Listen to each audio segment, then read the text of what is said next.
Hey guys, hope everyone is doing well. In the show, once upon a time, there was a spell that was cast at the beginning that the characters were basically placed under a curse. And it didn't trap them in a prison or anything like that. It was basically a trap where they were trapped in reality or the real world. They all had jobs, they lived ordinary lives, but they ended up forgetting who they were. Snow White actually became a school teacher. Prince Charming was he was a coma patient.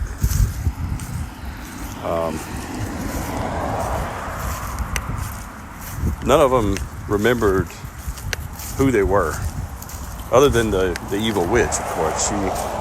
She became the mayor and basically had full authority in the town.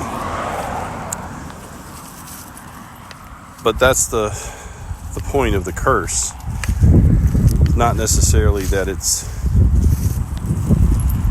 darkness or like a real danger. I don't think any of them were in a true danger at the time, but it was forgetting who they actually were, what their purposes were from the beginning. And that is kind of what I want to talk about. You know, for those of us in the Mandela affected community, or the quantum affected community, if you want to call it that,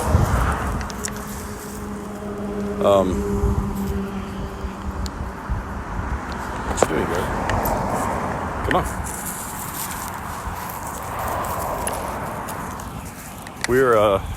We're cursed with kind of a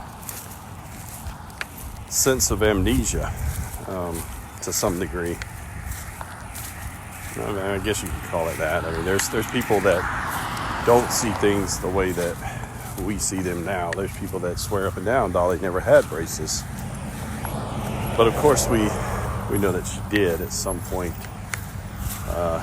in another version of reality, or another memory of reality. She had braces. But it's kind of like that, where there's this spiritual storybook that's playing out around us.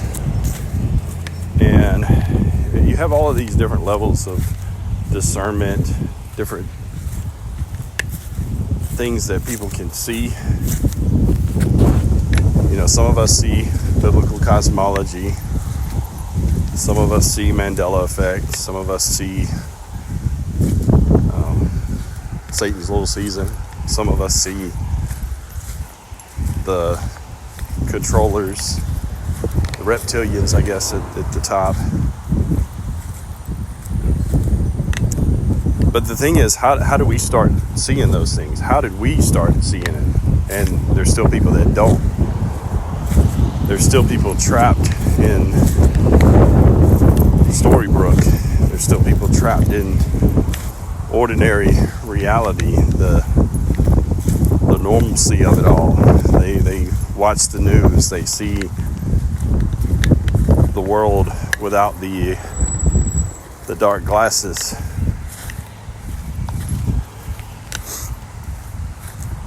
So what was it for us that changed it? You know, in the show, they actually have these things that kind of trigger the awakening for them. It could be like a moment of true love, or true love's kiss, coming into contact with, actually I think the character's name was the Savior, the one that it was the daughter of Snow White and Prince Charming that was sent through, and she just so happened to be called the Savior. Coming into contact with her can help awaken you, which is funny. And the creators of that show actually were the same. I believe J.J. Abrams was Damon Lindelof and Carlton Cuse, maybe. I can't remember all of them, but they did Lost as well. So, they touch on a lot of those type things. Lost was one of my favorite shows years ago. But all of those concepts, the flashes of truth, the moment where they sacrifice something, this self-sacrificial moment where they give their all, and then they realize the true nature of reality. And for a lot of us, that's what it came to, was these moments of just either utter despair, utter just feeling of abandonment, just nothing left but to cry out to the Savior.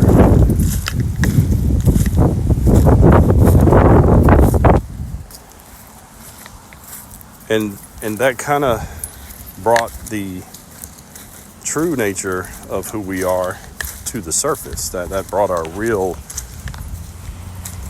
persona to the forefront when ego began to die in us. That's when our true spiritual being came to life and really started to live. So that's kind of the point that I'm getting to.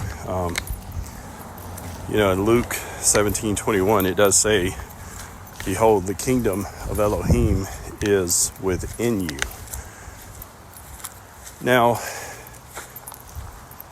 I'm assuming he would have been preaching to people that had not yet been converted necessarily, or not yet been fully on board with the faith.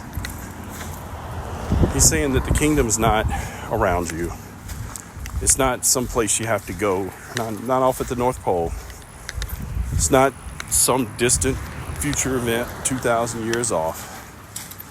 But the kingdom of Elohim is within you.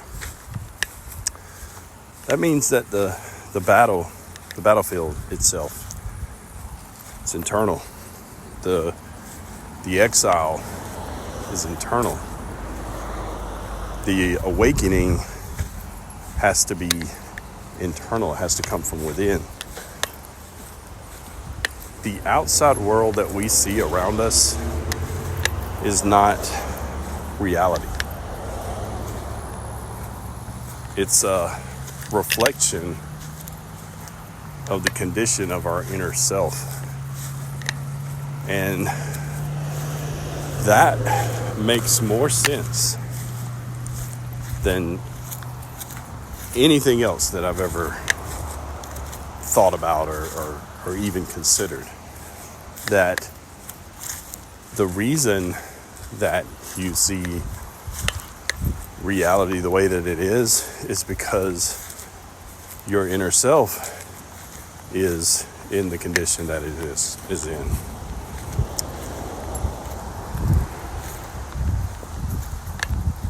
So the thing is,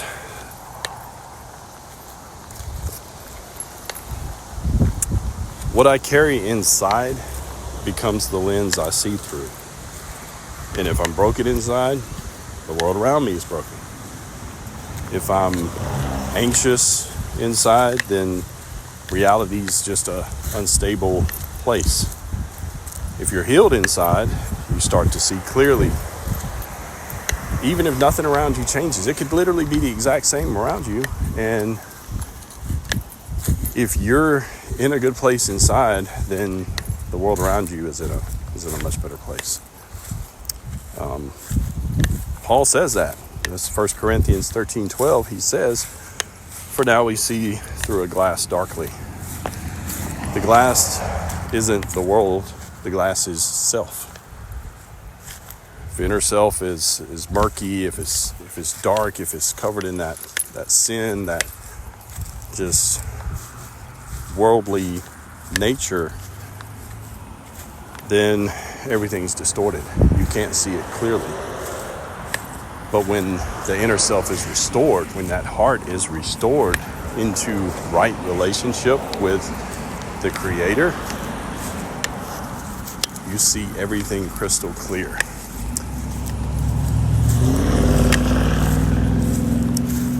So the curse in Storybrooke basically gives everyone this fake life, these fake memories, these things that they have. Our culture does the same. Fairy tales teach the young girls that, hey, you're gonna have a prince one day. It's not gonna tell you that the prince picks his nose and snores or steals the covers in the middle of the night. Not gonna tell you that. But you're gonna expect the prince. The social media will train you to expect attention. How many likes did you get today? How many thumbs up? How many hearts? How many smile emojis? That's what social media does to us. And Disney will tell you you're the main character. One thing, our son runs around. If we do something or playing outside, you go to make a play while playing football. Oh, Dad, you thought you were the main character. That's the mindset, though. That's what we're trained to think. Instagram tells you you're not enough. Hey, you see these people driving these Bugattis out here, and man, I'm over here in my Dodge Journey. It's programming, people. It's programming. Programs shape your inner world. That's what they're designed to do. These are gateways into your mind, doorways. And everything they put in there shapes that inner world, which in turn shapes the outer world, the reality around you. Men, same way. The princess is in another castle. You need one more goal, one more woman, more validation. Happiness is always somewhere else. It's never here, never now. But that's the spell. That's that reality spell kicking in and working.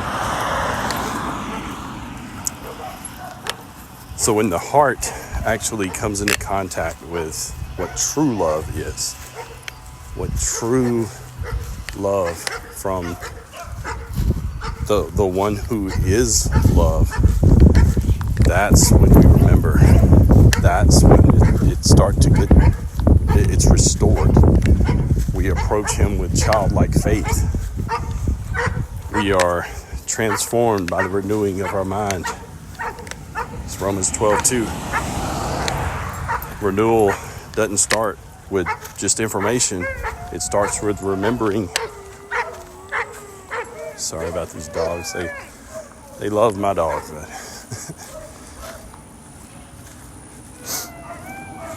if we think about it, the Ruach doesn't give us a new identity necessarily. It just reminds you of the one you forgot. When we were kids, we had that childlike faith. We believed things, just accepted them. And then we have this world just come by and program us to believe something completely different.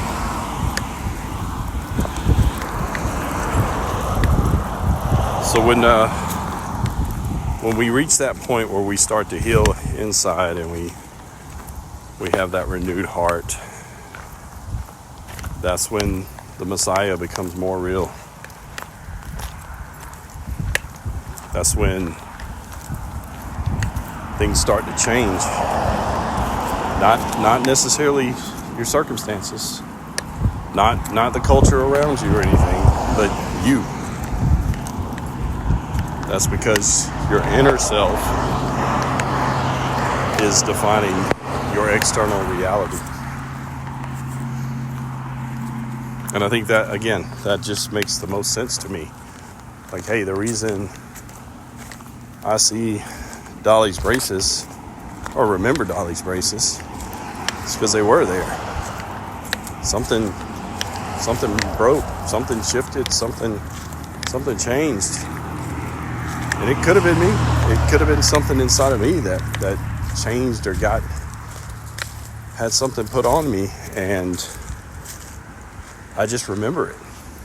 I remember the way things were. I remember the lens I saw the world in then, and that's just what it was.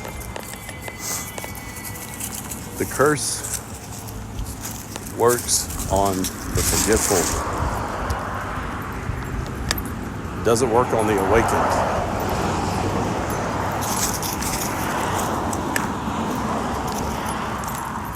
It's not about fairy tales and romance or social media or anything like that. It's about remembering who we truly are in Elohim.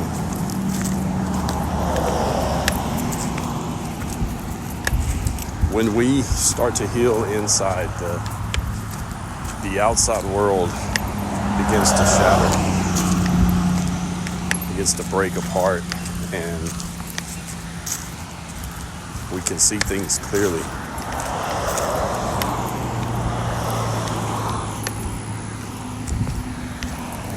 Anyway, again, this is me just thinking out loud, guys.